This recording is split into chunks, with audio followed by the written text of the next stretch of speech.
this is Matt from DrawingTutorialsOnline.com. Listen, I just launched a brand new course over at DTO in the members area. This course is all about the illustration process from start to finish, how you create consistently good work time and time again.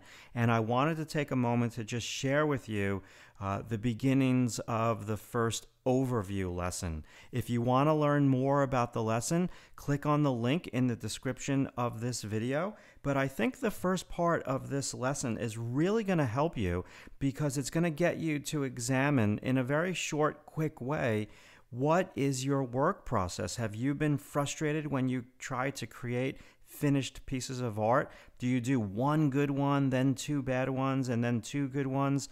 That really leads to a ton of frustration. And the reason why that happens is because you don't have a process.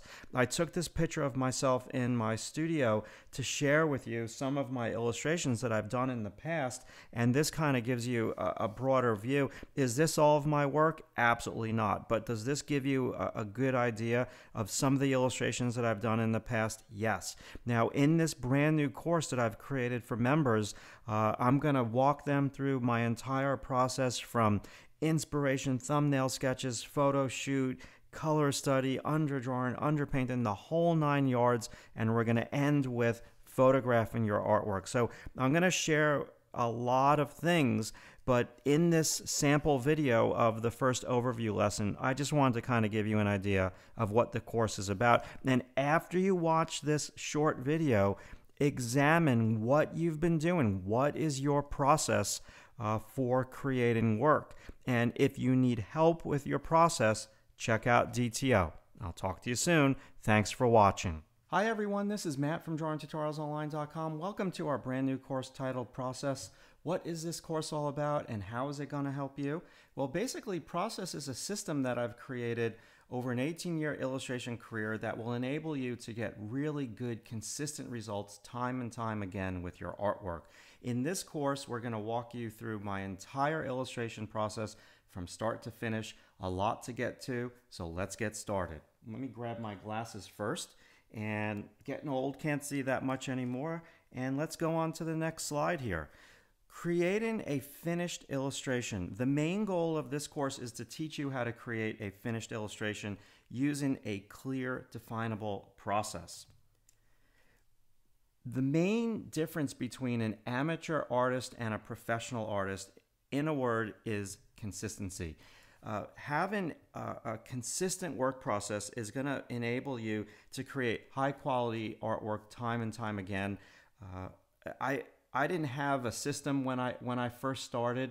I had a very loose way of working, and I would get very, very inconsistent results. And when I started my illustration career, I realized that I really needed to take a step back and start to define what my process was going to be, because I was doing one good piece of artwork and then two bad ones, and I didn't understand why, and it was basically because I had no process whatsoever. No process equals frustration, and no doubt about it. When I first graduated from college and I launched my illustration career, I had a very loose process. The frustration came in when I take one step forward, two steps back, and I don't want that for you. I see that a lot on the website where a member will join the website, they upload their artwork to the gallery, and 1 week they do a really good piece, and then the next 2 weeks they're struggling a little bit and they feel like they're going backwards. Big part of that is lack of process. Inconsistency is just major. It's just a major cause of frustration. Now, most successful artists have a process. And as you see in this photo of Norman Rockwell, he definitely has a process. There's a lot going on over here. We see him working on his final painting. To the left of his final painting is his easel, and behind his easel is a full-blown charcoal sketch, a tight sketch of the final painting. That could also be one big color study. I'm not sure. I've seen big charcoal sketches of Norman Rockwell's. Now, what is the one part of his process that is missing in this photograph? Well, it's his photo reference. And uh, if you Google Norman Rockwell photo or Norman Rockwell photo reference, you will see that for every single one of his paintings, he used a lot of photos. Now, I understand the reason why there's none of his photo reference in this image. It's mainly because they wanted to romanticize his painting process. But if I can walk you through, if you go to the top left of this image and you go down, you kind of almost in the middle, you can see his sketch, his little charcoal sketch. Then you can see on the very bottom, you have an image that is inspiration for that Renaissance type landscape painting. And he has all of those different facial expressions that he was figuring out. Like he really went through an exhaustive process to try to figure out the facial expression, the feeling of the background behind the woman, the position of the man. And this might be too much for you, and I understand that. But the point of me sharing all of this with you is to get you to think about your process. And maybe you don't like this. Maybe this leaves no spontaneity for you.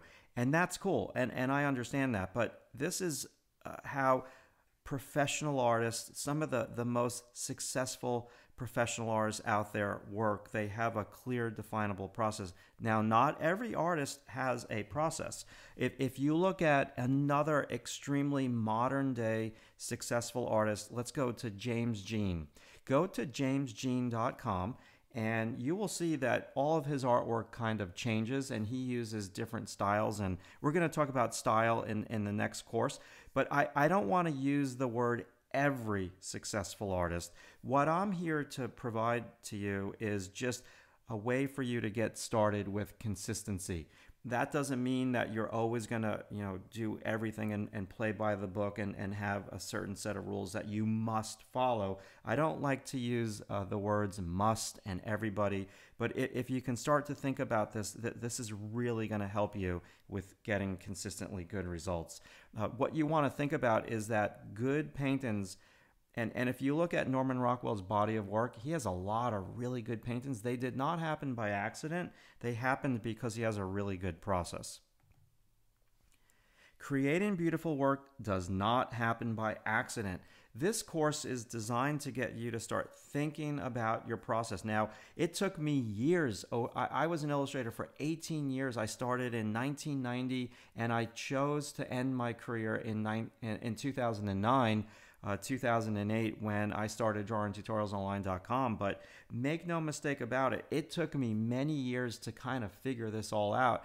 And when I first started, my biggest challenge, quite frankly, was just dealing with the paint and the paintbrush. That was my biggest challenge. But this took me years to kind of figure out what was going to work under the pressure of a deadline, and then understanding that there needed to be some flexibility in the process because of deadlines. All right, this is I just took this picture for you. I took a lot of my artwork out and I placed it all over the floor of my studio. And you can see, why did I do this? Well, I did this to show you that most of my paintings look fairly consistent. Now, am I going to lie and say that I love every single one? No, there's a lot on the floor here that I don't necessarily love. Some of these paintings are extremely old now, and my tastes have changed over the years, and my skill level has gone up over the years. But this kind of gives you an idea of the type of illustrations that I used to do. Now, this by no means is all of the illustration that I've done. A lot of my favorite paintings are at my parents' house hanging on their walls. And I have a whole bunch more paintings in my basement. I store my paintings in two separate locations. One location is in a closet in my studio, and the other location is in a climate-controlled basement in my home, in my flat files. But this, I think, is enough. and this is the most I can fit on the floor in my studio and have it look like a photo that you can actually wrap your arms around. There's a whole bunch of different paintings going on here. If you look all the way down towards the bottom, there's a whole bunch of paintings on the bottom of for a picture book. Right above the bottom of this photograph center is a painting for Christie and Company that took me about 2 weeks to complete. It was about these three girls at this Chinese New Year's parade.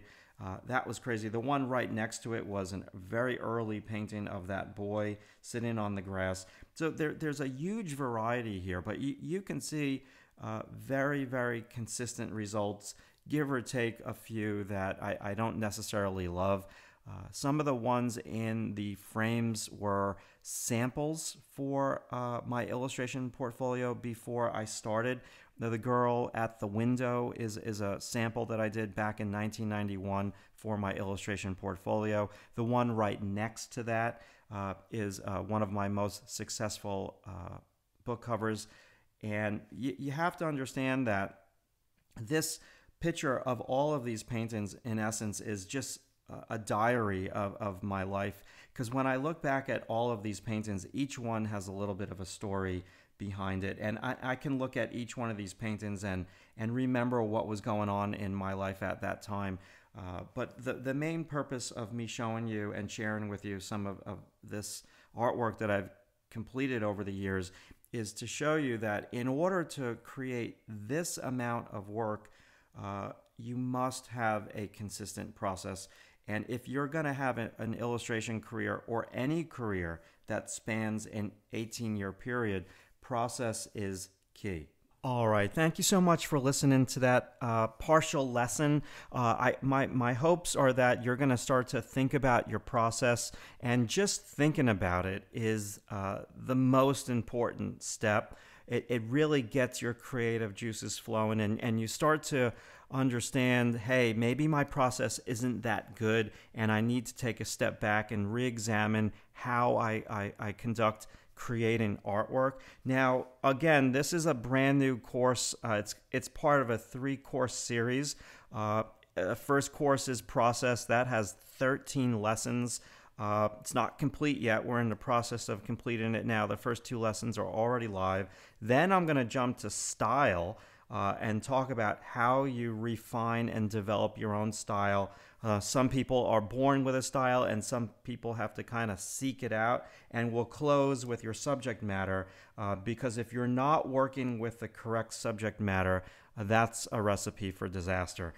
You really need to be drawing or painting something that you love. So thank you so much for watching. I hope this kind of opened your eyes a little bit as to what else we do at drawingtutorialsonline.com besides figure drawing and all that jazz. I mean, figure drawing is my love of all loves, and you know, we do many different types of courses at DTO. Portrait drawing, lots and lots of figure drawing, and our infamous Begin Here step-by-step course, which a lot of people go through, and a lot of people get good results with that as well. So thanks again for watching, and I'll talk to you soon. Be good.